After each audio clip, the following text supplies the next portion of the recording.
Esta letra se chama V. O som da letra V é V.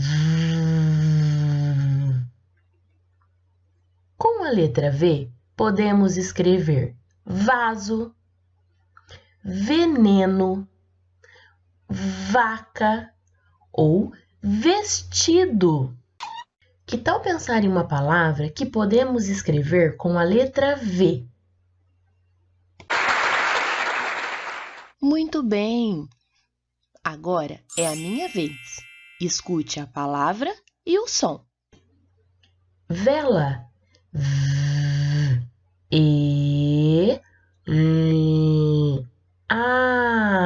Vela. Vaca.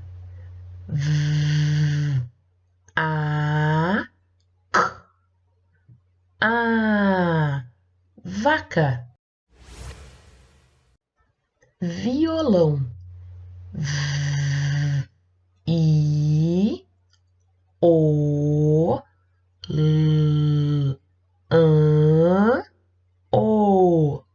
Violão.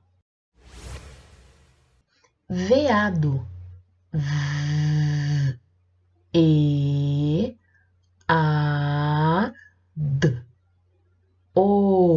Veado.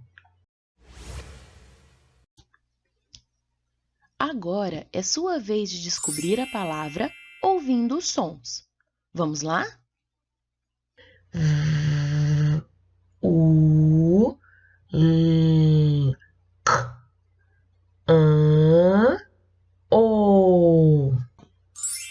E aí, descobriu? Mais uma vez.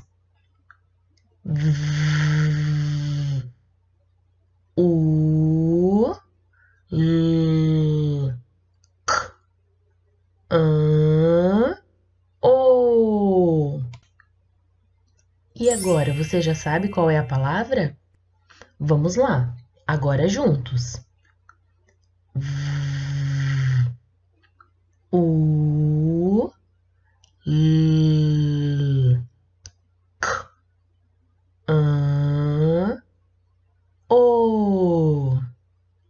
Muito bem, nós formamos a palavra vulcão.